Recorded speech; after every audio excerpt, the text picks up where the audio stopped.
যতদিন বাবা বেঁচে থাকেন, মেয়ে তার বাপের বাড়িতে অধিকার নিয়ে আসে এবং ঘরেও অধিকার দেখতে পারে। কেউ কিছু বললে জোর গলায় বলে দেয় যে এটা আমার বাবার বাড়ি। কিন্তু বাবা মারা যাওয়ার পর যখন সেই মেয়েটা আসে, তখন সে এত চিৎকার করে কাঁদে যে সমস্ত আত্মীয় স্বজন বুঝে যায় মেয়ে এসেছে। সেদিন মেয়েটি তার সাহস হারিয়ে ফেলে। কারণ তার বাবা আর নেই, তার সাহসও সেদিন মরে যায়। আপনিও নিশ্চয়ই অনুভব করেছেন যে বাবার মৃত্যুর পর মেয়ে কখনো তার ভাই ভাবির ঘরে ততটা জেদ করে না যতটা জেদ বাবার সময় করত। এখন খেয়েছো, পড়েছো, ব্যাস সব শেষ। যতক্ষণ তার বাবা ছিল সবকিছু তার ছিল। এই কথাটা সে খুব ভালো করে জানে। বাবা মেয়ের সম্পর্কে ভালোবাসা সমুদ্রের চেয়েও গভীর হয়। বাবা তার মেয়ের জন্য দুনিয়ার সবচেয়ে বড় আশ্রয় আর সাহস, আর মেয়েও তার বাবার জন্য সেই সাহস আর গর্ব অনুভব করে। কিন্তু দুজনেই এই কথা কখনো সরাসরি কাউকে বলে না। মনে রাখবেন, বাবার মমতা আর মেয়ের ভালোবাসা অমূল্য। এই সম্পর্ক শব্দ দিয়ে নয়, অনুভূতি দিয়ে মাপা হয়। আপনি যদি আমার কথার সাথে একমত হন তাহলে কমেন্টে হ্যাঁ লিখুন। আমাদের ভিডিওগুলো দেখতে সাবস্ক্রাইব করুন।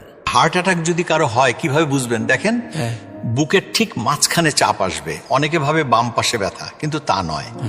বুকের মাঝখানে এমন চাপ লাগবে যেন 20 কেজি ওজনের পাথর বুকে চাপা দিয়েছে। খুব ভারী লাগবে আর নিঃশ্বাস নিতে কষ্ট হবে। মনে হবে ভারী কিছু চাপ দিচ্ছে, আর ব্যথাটা শোল্ডার হয়ে বাম হাতের দিকে ছড়িয়ে পড়বে। হাতটা কেমন যেন কপ কপ করতে থাকবেন। ওই সময় শরীর দিয়ে প্রচুর ঘাম ছুটবে, সাথে প্রচন্ড শ্বাসকষ্ট হবে, বমি বমি ভাব আসতে পারে এবং মনে তীব্র মৃত্যুর ভয় জাগবে। এই কয়েকটা লক্ষণ যদি দেখেন তবে কাল বিলম্ব করবেন না। হাসপাতাল পাশে থাকলে নিবেন, কিন্তু দূরে থাকলে বাসায় চিকিৎসা করুন। প্রি হসপিটাল ম্যানেজমেন্ট খুব ইম্পর্ট্যান্ট। একটা ট্যাবলেট অ্যাসপিরিন 300 mg চিবিয়ে খেলে মৃত্যুর ঝুঁকি 50 ভাগ কমে। নাইট্রোগ্লিসারিন স্প্রে জিহ্বার নিচে 2 চাপ দিন, আর অ্যাটোভাস্টাটিন গ্রুপের যে কোনো একটা ওষুধ 40 mg খাইয়ে দিবেন। আল্লাহ চায় তো তার মৃত্যুর ঝুঁকি ইনশাআল্লাহ আপনি 70-80 ভাগ বাসাতেই কমালেন। এরপর রোগীকে দ্রুত হাসপাতালে নিয়ে যাবেন।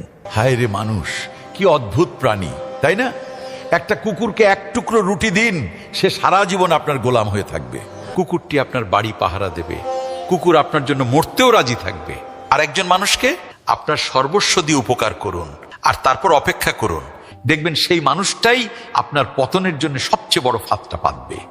এই দুনিয়ায় পরামর্শ জিনিসটা এতটাই সস্তা যে না চাইতেও 10 জন দিয়ে যাবে। কিন্তু সাহায্য চাইতে গেলে দেখবেন 10 জনের মধ্যে 9 জনই মুখ ফিরিয়ে নেবে। এটাই মানুষের আসল চেহারা। হঠাৎ টাকার দরকার হলে সূরা ইখলাসের এই আমলটি করবেন। সুবহানাল্লাহ